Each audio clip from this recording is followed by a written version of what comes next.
તમારો અવાજ જે હોય છે મેજોરિટી પોલીસ સામે હોય છે. સમાજની અંદર આ સિવાય પણ ઘણા બધા ખોટા કામ થઈ રહ્યા છે. તો આ બધા પર અવાજ શા માટે મેહુલ બોગરાનો હજી નથી આવ્યો? હવે પર્ટિક્યુલરલી પોલીસ ડિપાર્ટમેન્ટ શું કરવા,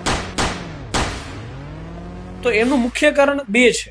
એક કે લો એન્ફોર્સમેન્ટ ઓથોરિટી છે. કોણ છે? Police department. જો પોલીસ ચાહે તો આ જેટલી વસ્તુઓ જતી રહી છે ને, શું બેઈમાની, ચોર, આ જેટલા વધી ગયા છે, જે આપણામાં પ્રમાણિકતા હતી એ ઓસરી ગઈ ને, એને એસ્ટાબ્લિશ કરવા વાળી કોઈ જો ઓથોરિટી હોય ને તો એક જ છે, એ છે પોલીસ ડિપાર્ટમેન્ટ. તો એટલા માટે મારો અગેન વોઇસ પોલીસ સામે વધારે હોય. સેકન્ડ ઓપ્શન એ છે કે હું લો એન્ફોર્સમેન્ટ સાથે જોડાયેલો છું, વકીલાત સાથે, તો મારી ડીલિંગ એ પોલીસ સાથે વધારે. અને રહી વાત અન્ય ડિપાર્ટમેન્ટની ચોરી, કે ભાઈ મહેસૂલ ખાતામાં થતી હોય, કે આરોગ્ય વિભાગમાં થતી હોય, શિક્ષણ વિભાગમાં થતી હોય, તો એની માટે તો એસીબી છે જ, એન્ટી કરપ્શન બ્યુરો. એ કોનું છે? Police department.